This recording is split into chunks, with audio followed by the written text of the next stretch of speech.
brush after brush. But it's so soon. I thought we would have the whole summer at the least. Killian paced up and down the room, stopping briefly to light a cigarette held between two shaking fingers. He took an exaggerated drag, inhaling the smoke into his bones. It's a surprise to me as well, darling. Emily tried to focus her attention on the warm sensation of the water or the sudsy sliding sound of the sponge while she cleaned the dishes. Damn fool's errand, he mumbled, the rolled tobacco butt now situated between his lips as he packed an overnight bag. Getting involved with foreign affairs always is. I reckon at the least it won't be a long war. How could you even assume such a matter? Emily responded, absently. She felt hot tears beginning to prick her eyes. A sensation that was common to her, and one that had lost its foreign touch long ago. She still vaguely recalled the blurred lens that tears created in her vision as a young child. She often wondered how long it would be till that memory completely vanished from her mind. Killian paused. I won't be gone long, I will be back to you. He walked up close to her now, her back still facing him from the kitchen sink, a tear lightly splashing into the water every few moments. You will, she managed. He wrapped his long arms around her now, finding her hands and squeezing them tightly. She squeezed back. These sensations were everything to her. I have to get going, my train departs in less than an hour. She slowly turned to face him, reaching a hand up to his face. She felt her fingers contact his cheekbone.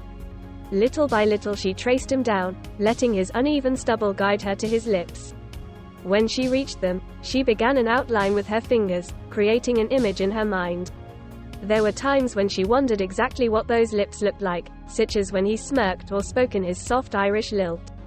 They often seemed unreal, like something she could only fully conceptualize in a dream.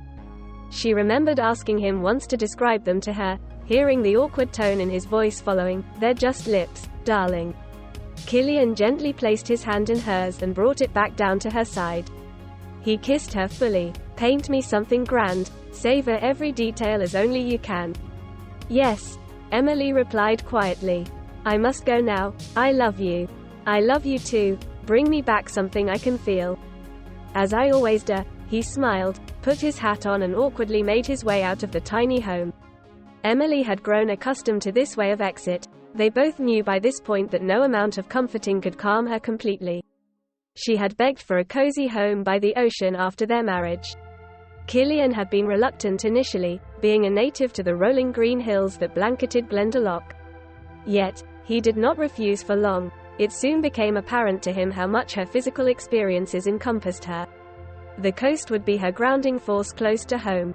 She always found it difficult to stay in a house alone, even when she still possessed her vision as a child. Too many tight angles, too little space to feel free. Even when she painted, she would drag her large wooden easel far along the sand-covered landscape, toward the ocean coast. Just as meaningful as her stroke hand was the salt-scented breeze on her face and the packed sand that clung to her feet. They allowed her to feel human and present when her emotions threatened to consume her. They also enabled her to paint. As a young girl, she treasured the feeling that accompanied finger painting. The art that followed was simple, but she enjoyed looking upon her creation just the same. It was her own. It felt so special to have created something guided by her touch.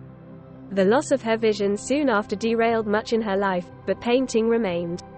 She would learn to distinguish between different colors by using special textured paint, feeling the unique consistency of each color against her fingertips.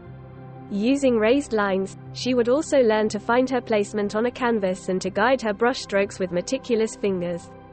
Touch had become just as much a sense of sight as she had ever previously known. Sitting alone now briefly, she never let it be more than brief, Emily began her ritual.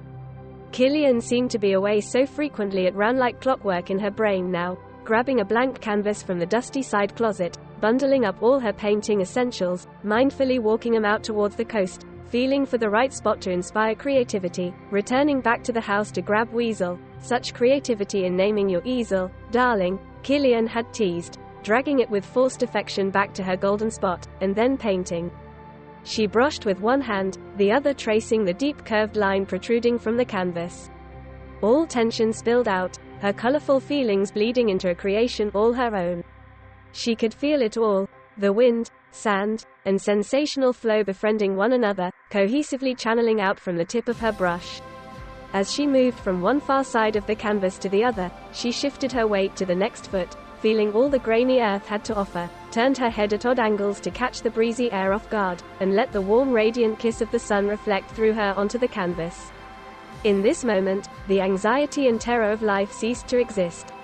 It had no place in the present, in the breath between strokes.